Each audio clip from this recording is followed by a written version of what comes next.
नमस्कार, मैं हूं संजय शर्मा। आप देख रहे हैं 4 PM news network. Uttar Pradesh के कई बड़े अखबारों के संपादक रहे हैं अजय शुक्ला। बहुत बहादुर पत्रकार हैं। अपना तीखा बोलने के कारण, सरकार से सवाल करने के कारण उन्हें लाखों रुपए की नौकरियों को ठोकर मार दी कि मैं सरकार की आंखों में आंख डाल के सवाल करूंगा। एक लंबी बातचीत की है मैंने उनसे, मैं आपको दिखाऊंगा अभी। मैंने उनसे पूछा है, कहा उनसे मैंने कि जैसे कोई बारात होती है, उसमें फूफा की भूमिका एक निर्धारित होती है, नाराज फूफा। महाराष्ट्र में भी बारात सज गई है, ढोल नगाड़े आ गए हैं, टेंट वाले को पेमेंट कर दिया गया है, हलवाई लग गए हैं। दूल्हा कौन होगा तय नहीं हो पा रहा। शिंदे जी ने एक लंबी लिस्ट निकाल दी है, गृह मंत्रालय चाहिए, 9 विभाग चाहिए, मतलब सारा माल शिंदे के पास चाहिए। और मेरे सूत्र बता रहे हैं कि जितनी फाइलें अमित शाह ने शिंदे की जुटाई हैं, शिंदे ने भी उतनी फाइलें अमित शाह और दिल्ली दरबार की जुटा ली हैं कि हिसाब किताब जब होगा तब बराबर होगा। महाराष्ट्र में सरकार बनने से पहले जो ये रायता बिखरता हुआ नजर आ रहा है, वो बीजेपी के लिए शुभ संकेत नहीं है। मैंने अजय शुक्ला जी ये जानना चाहा कि ईवीएम के खिलाफ जो आंदोलन अब कांग्रेस खड़ा कर रही है, इसमें क्या देरी नहीं हुई? ये आंदोलन पहले नहीं हो जाना चाहिए था? बहुत शानदार बातचीत है। मेरी आपसे रिक्वेस्ट है, पूरी बातचीत सुनिएगा, चैनल को सब्सक्राइब कीजिएगा, ज्वाइन करिएगा। चलते हैं अजय शुक्ला के पास। 4 PM न्यूज नेटवर्क में स्वागत है अजय शुक्ला जी आपका। महाराष्ट्र की राजनीति इस समय बड़े मजेदार हो रही है। वैसी स्थिति है कि बारात सज गई है, मंडप सज गया है, पैसे दे दिए गए हैं टेंट वालों को कि भैया आराम से सजा के रखना, बढ़िया फूल वूल लगा के रखना। हलवाई खाना तैयार कर रहे हैं, लेकिन दूल्हा कौन होगा ये तय नहीं है। शिंदे साहब मुंह फुला रहे हैं, गृह मंत्रालय चाहिए, 9 विभाग चाहिए, आर पार की लड़ाई लड़ना चाहते हैं कि ऐसा नहीं है कि कमान दे दी जाए सब कुछ भारतीय जनता पार्टी के हाथों में। और लोग तो ये भी कह रहे हैं कि जितनी फाइलें अमित शाह ने शिंदे साहब की दबाई हैं, उससे कम फाइलें शिंदे के पास भी अमित शाह की और दिल्ली दरबार की नहीं है। मतलब सरकार बनी नहीं कि आपस में प्यार मोहब्बत की ये वाली खबरें फिजा में तैरने लगी। इतने प्रचंड बहुमत के बाद भी भारतीय जनता पार्टी के बीच सब कुछ सामंजस्य नहीं बिठा पा रही बीजेपी। देवेंद्र फडणवीस के खिलाफ राजनीति हो रही है, गडकरी का पता नहीं है। जबकि झारखंड में इसके संग संग चुनाव हुए, वहां सरकार बन गई, शपथ ग्रहण हो गया। ये भारतीय जनता पार्टी में नूरा कुश्ती चल रही है। जो मंत्रालय 9 शिंदे साहब मान रहे हैं कि मुझे 9 मंत्रालय चाहिए, गृह मंत्रालय चाहिए, इसके पीछे कारण क्या है? शिंदे साहब क्या करना चाहते हैं? साजिद जी, क्या लगता है आपको? देखिए, स्वाभाविक सी बात है, वो संदेश ये देना चाह रहे हैं कि यदि आप मुख्यमंत्री चलिए कुर्सी को लेके उन्होंने समझौता कर लिया है, तो बाकी समझौते नहीं होंगे और हम जो है अपनी शर्तों पे करेंगे। दूसरी चीज ये है, यही भारतीय जनता पार्टी है, बहुत बड़े चाणक्य बनते हैं जो है अमित शाह, नरेंद्र मोदी बहुत बड़े तीरंदाज बनते हैं। जैसा कि आपने बताया, दोनों के रिजल्ट एक साथ आए थे, झारखंड के भी और महाराष्ट्र के भी। बड़ी बंपर जीत महाराष्ट्र में हुई। कैसे हुई इस पर क्या बात की जाए, पूरे देश को पता है कैसे कैसे क्या क्या खेल हुए हैं। बहरहाल उस पर मैं नहीं जाता हूं। मैं यही कह रहा हूं कि जब इतनी बड़ी आपकी जीत हो गई, आपने महाविजय बना ली, आप आकर के अपने भाजपा दफ्तर में अपने आप को घोषित कर दिए। हालांकि यदि जीत की बात होती है और लोग ये नैरेटिव बनाने की कोशिश करते हैं, तो हमें यह भी बताने की आवश्यकता है, कम से कम हम लोगों को बताने की आवश्यकता है, क्योंकि गोदी मीडिया कभी नहीं बताएगा। जब चुनाव हुआ हरियाणा का और जम्मू कश्मीर का, जम्मू कश्मीर भाजपा के पास था और हरियाणा भी भाजपा के पास था। जम्मू कश्मीर भाजपा के हाथ से छीन लिया गया, हरियाणा में भाजपा की जीत हुई और कांग्रेस और उनके वोट लगभग बराबर, क्योंकि 39% उनके और 39.8% उनके, यानी 0.8% उनके सिर्फ ज्यादा थे।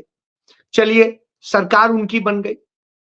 इसके बाद में जब महाराष्ट्र और झारखंड का हुआ एक साथ, तो कई राज्यों में चुनाव हुए, उपचुनाव हुए। तो आप देखिए, महाराष्ट्र किसके पास था? बीजेपी और जो गठबंधन के ही पास था, और बीजेपी गठबंधन फिर से जीत गया, थोड़ा अच्छे ढंग से जीत गया। किस तरह से जीता है उसके बारे में, जैसा मैं पहले कह रहा हूं, कितनी धांधली हुई है, कितना पैसा चला है, क्या चला है, इस पर बात नहीं कर रहा हूं। इसके बाद झारखंड कांग्रेस अलायंस के पास था और वो अपना जीता और अच्छे अंतर से जीत के आ गया। तो स्वाभाविक सी बात है, उन्होंने बढ़ाया, आपने बढ़ाया। अब आइए दूसरी बात, तो फिर अंतर कहां होना चाहिए? जिन राज्यों में जिसकी सरकार थी उन्होंने बहुत बेहतरीन किया। कर्नाटक में भारतीय जनता पार्टी शून्य पे रही और उपचुनाव में सारी सीटें कांग्रेस ने जीती। बंगाल में, पश्चिम बंगाल में टीएमसी ने सारी सीटें जीती, भारतीय जनता पार्टी शून्य पे रही। पंजाब में भारतीय जनता पार्टी शून्य पे रही, आम आदमी और कांग्रेस पार्टी ने जीत दर्ज कराई। इसी तरीके से यदि आप बात करेंगे अदर्स राज्यों में तो भी यह स्थिति, लेकिन जहां भारतीय जनता पार्टी राज्य में थी और पूरी ताकत लगा दी थी, वोट नहीं डालने दे रहे थे, जो कर्म हो रहे थे सबको ही देख रहा था। उत्तर प्रदेश में इतनी ताकत लगाने के बाद, परिवार तोड़ने के बाद, परिवारों में लड़ाई करने के बाद, जेल में डालने के बाद भी समाजवादी पार्टी 2 सीटें जीती, भाजपा 7 ही जीत सकी, जो सारी ताकत लगाने के बाद, हर अन्याय करने के बाद सरेआम। सोचिए, मध्य प्रदेश में भारतीय जनता पार्टी हारी और उसके एक सीट जो है उनका सिटिंग मंत्री हारा वहां पर और कांग्रेस ने जीती। उसके अलावा दूसरी सीट पे हारते हारते भाजपा का बचा, बुधनी सीट पर। इसके बाद आइए, राजस्थान में किसकी सरकार है? भाजपा की, और वहां पर भी कांग्रेस पार्टी और उसके साथी ने 2 सीटें जीत ली।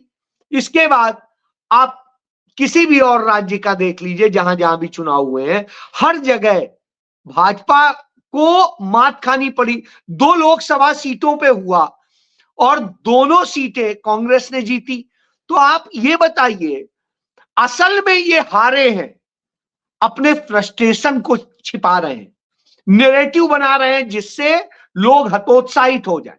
तो ये इतने घबराए हुए हैं कि महाराष्ट्र में जो इन्होंने बेईमानी करके वो किया है, उससे इन्हें डर लगता है कि यदि ये गठबंधन में कहीं पे दरार आई, कोई चीज हुई, तो ये गुब्बारा फूट जाएगा और जितना फ्रॉड सरकार के जरिए, चुनाव आयोग के जरिए, मशीनरी के जरिए, पैसे के जरिए, सब जो किया गया है पूंजीपतियों के जरिए, वो सब फट जाएगा।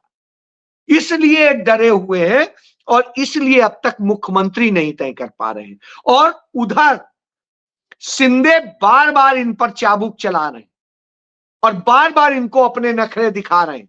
भले उन्होंने कह दिया हो कि चाहे जिसे सीएम बनाइए हम मंजूर है, लेकिन शर्तें हमारी चलेंगी। और भारतीय जनता पार्टी में भी सब अच्छा नहीं है। वहां पर भी जिस तरीके से भारतीय जनता पार्टी के जो वहां नेता है वो आपस में लड़े हुए हैं मुख्यमंत्री पद के लिए, उनमें भी मार मची हुई है। चाहे तावड़े हो, चाहे जो है फडणवीस हो, या कुछ और लोग भी लगे हैं। तो अब आप इससे समझिए, ये इतना आसान नहीं है जितना आसान दिख रहा था। यही वजह है कि नरेंद्र मोदी तो चंद मिनट में फैसले करते हैं, 10 दिन में काहे नहीं कुछ कर पा रहे हैं। डरे हुए दिखती हुई सरकार को आप क्या कहेंगे? तो ये डरे हुए दिख रहे हैं और यही वजह है कि अब तक कुछ नहीं कर पाए। जी अजय जी, एक बड़ा सवाल चुनाव आयोग पे खड़ा हुआ है। महाराष्ट्र के चुनाव ने भले और कोई संकेत दिए ना दिए हों, लेकिन आम आदमी के मन में, आम भारतीय के मन में ये विश्वास जरूर पैदा कर दिया कि चुनाव आयोग महा बेईमान है। ये विश्वास दिला दिया कि चुनाव आयोग भ्रष्टाचार में लिप्त है। गांधी जी के 3 बंदरों की तरह से कुछ सुनाई नहीं पड़ रहा, ना वो देखना चाहता है, ना वो सुनना चाहता है, ना वो बोलना चाहता है। जो साहब कहें, जो तुमको हो पसंद वही बात करेंगे।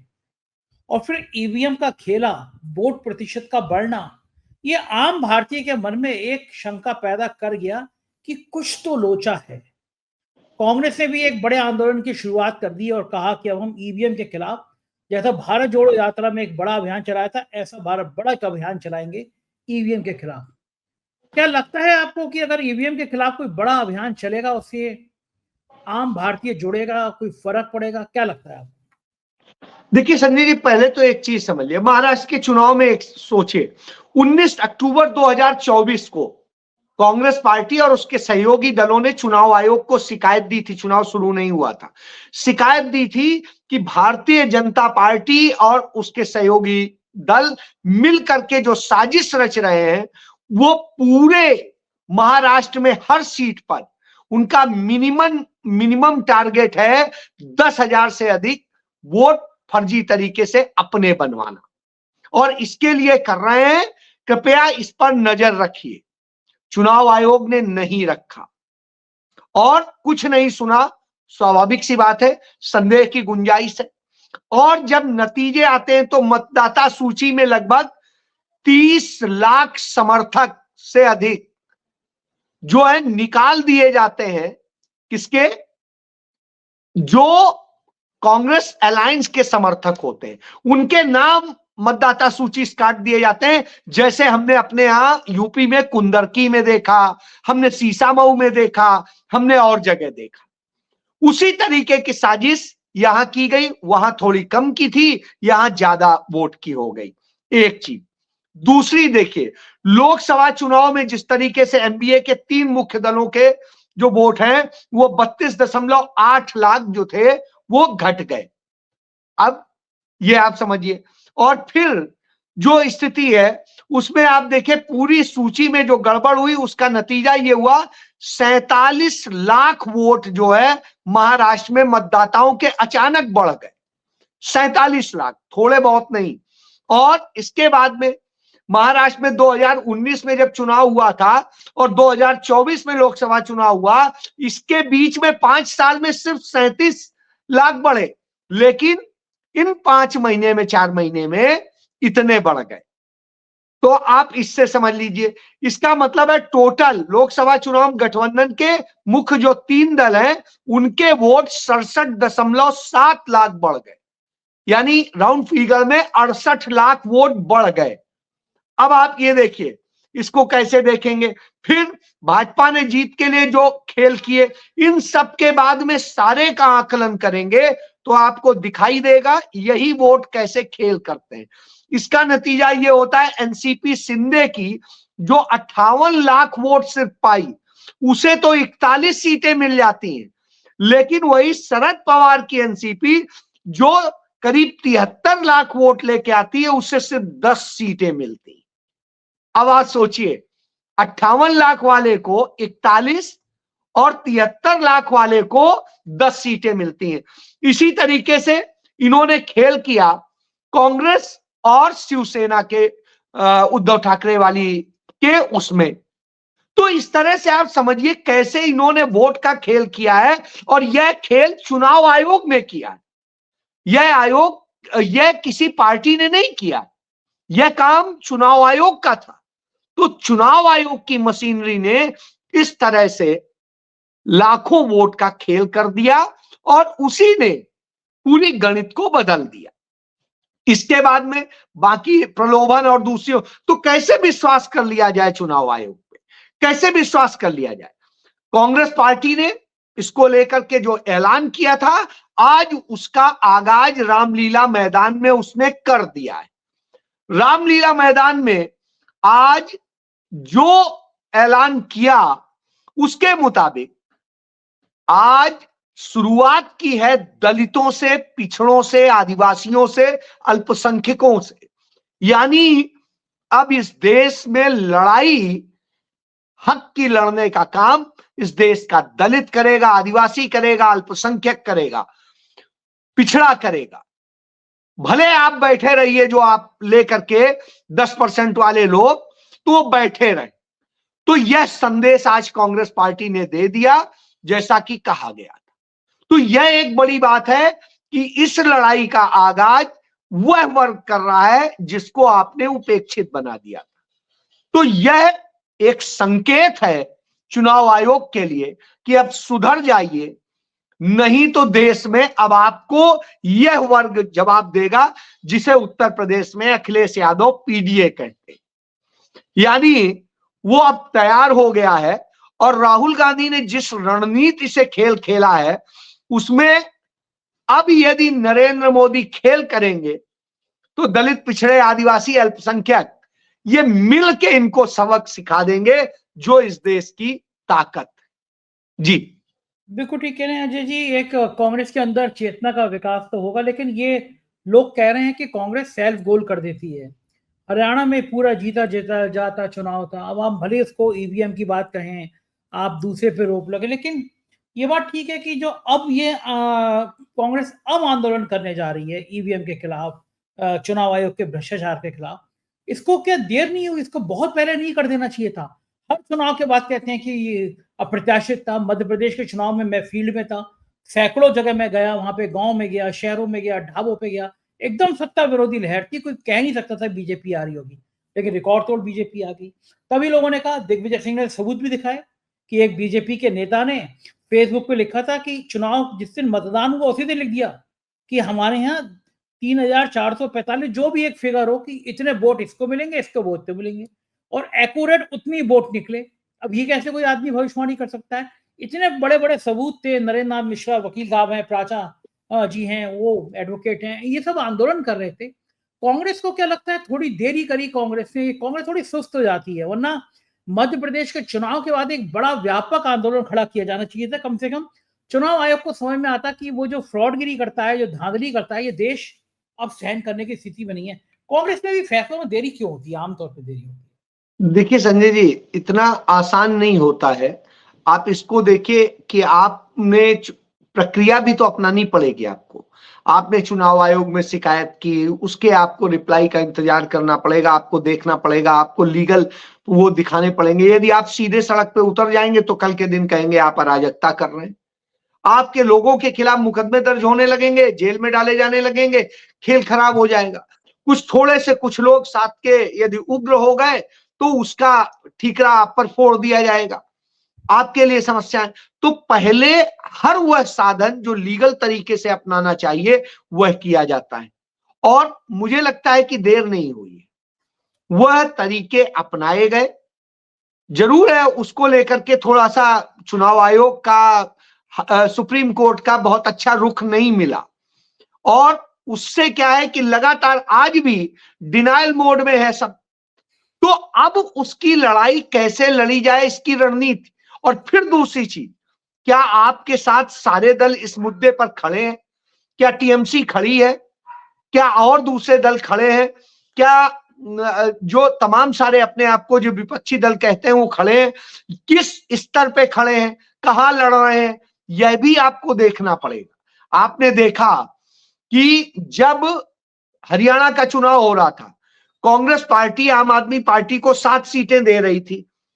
उन्होंने कहा नहीं, हम इतनी नहीं इतनी लेंगे, 20 सीटें चाहिए।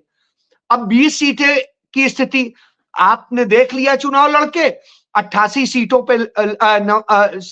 पे लड़े और 87 पे जमानत जब्त हुई, 1 पे जमानत नहीं जब्त हुई, लेकिन कुछ वोट पाए। लेकिन आपने कांग्रेस पार्टी के हारने का काम कर दिया। यदि यही होता तो उन 7 सीटों पे जीत के आपके एमएलए आ जाते और बाकी पे कांग्रेस के आ जाते, सरकार बनती। इसी तरीके से तमाम और जगह होता है। आपने जम्मू कश्मीर के चुनाव के दौरान देखा कि जिस तरह से उन्होंने सभी ने कैंडिडेट उतार दिए जम्मू में, और उसका नतीजा क्या हुआ कि नुकसान हो गया। जम्मू में कुछ सीटें जो आ सकती थी कांग्रेस या उनके खाते में, वो चली गई। यदि इसी को सहमति बना के करते तो शायद बेहतर होता। इसके बाद आप देखिए इसी तरीके से तमाम जगह होता। तो तमाम दल अपने अपने उसमें ज्यादा पड़ जाते हैं इस उससे कि हमें बृहद वो देखना चाहिए। तो इस जगह और सभी चाहते हैं कुर्बानी कांग्रेस दे, बाकी कोई नहीं बात करेगा, सब बाकी लड़ने को तैयार। तो ऐसी ये बड़ी समस्या है, और ऐसी स्थिति में हार होती है। यदि सहमति बन जाए, बेहतर तरीके सामंजस्य बन जाए, थोड़ा सा तुम एडजस्ट करो, थोड़ा दूसरा एडजस्ट करे, और इससे बेहतर हो, तो इसलिए सहमति बनाना भी जरूरी है। अब धीरे धीरे समझ में आने लग रहा है। तो अब जब समझ में आने लग रहा है तो तमाम दलों को समझ में आ रहा है। अखिलेश यादव फर्स्ट डे से कहते रहे, कांग्रेस के लीडर्स तमाम कहते रहे, तो अब कांग्रेस में भी तमाम लीडर्स, तमाम विचारधारा, कांग्रेस पार्टी उस तरह से नहीं है कि दूसरे दलों की तरह से एक व्यक्ति सुना देता है फैसला, सब मान लेते हैं। कांग्रेस में सीडब्ल्यूसी फैसले लेती है और सीडब्ल्यूसी में तमाम विरोध होते हैं, तमाम बातें आती हैं। आपने अभी जो हुई कल या परसों जो हुई उस मीटिंग में आपने देखिए कि बड़ा तमाम चीजों को लेकर विरोध था, बावजूद इसके कितना मुश्किल से वो प्रस्ताव पारित हुए हैं, यह अपने आप में बड़ी बात।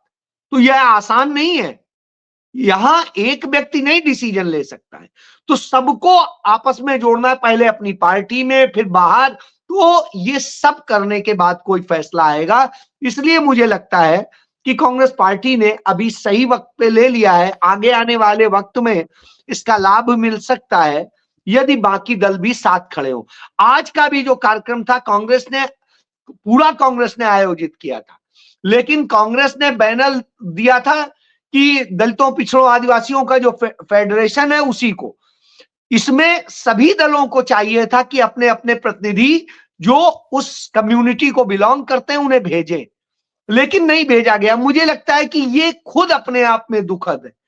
यदि सब भेजें, सब लड़ने को तैयार हो इसी तरीके से, तो ज्यादा बेहतर नतीजे आएंगे। और मुझे लगता है चुनाव आयोग क्या कि सब झुक के खड़े होंगे। रही बात, कुछ लोग ये कहते हैं कि बहिष्कार कर दीजिए, बहिष्कार जवाब नहीं हो सकता। आप बहिष्कार कर देंगे, वो उतने में करा लेंगे और सरकार बनाएंगे। हमने इसका उदाहरण जम्मू कश्मीर देखा है, जब तमाम वहां के दल बहिष्कार करते थे तब भी चुनाव होता था, सरकार बन जाती थी। तो साहब वो रास्ता नहीं है, यहां रास्ता सिर्फ लड़के है और कानूनी तरीके से आपको लड़ना है, आंदोलन की तरीके से लड़ना है, नहीं तो ये आपको फंसा देंगे, आपको जबरन मुजरिम बनाने के ये हथकंडे करते हैं। और ये हमने संभल में देखा है कि किस तरीके से निर्दोष बच्चों को गोलियां मारी गई, सब कुछ किया गया। ये इस तरह की साजिशें रचते हैं, तो इनकी साजिशों से भी हमें सावधान रहना है। जी ठीक है अजय जी, मान लिया आपकी बात, लेकिन ये तो मानेंगे आप कि दिल्ली में कांग्रेस के मुकाबले में आम आदमी पार्टी का जनाधार ज्यादा बड़ा है। तो कांग्रेस, तो अगर आपको लगता है कि कांग्रेस को ऐसा करना चाहिए कि बीजेपी को हराना है, तो दिल्ली में वो मिलकर चुनाव लड़े, आम आदमी पार्टी से कह दे कि हमारा अस्तित्व कम है, तुम ही लड़ लो यहाँ पे, हमें बस कुछ सीटें दे दो। लेकिन इंडिया गठबंधन के लोग जो हैं मुंबई में केजरीवाल राहुल की तारीफ करते हैं, राहुल केजरीवाल की तारीफ करते हैं, दिल्ली में आके दोनों लड़ने लगते हैं। तो कंफ्यूजन पैदा होता है कि यार ये लोग दोस्त हैं या दुश्मन हैं। एक राज्य में आप एक दूसरे की तारीफ करेंगे, एक राज्य में बुराई करेंगे, तो क्या पब्लिक में बड़ा कंफ्यूजन पैदा नहीं होगा?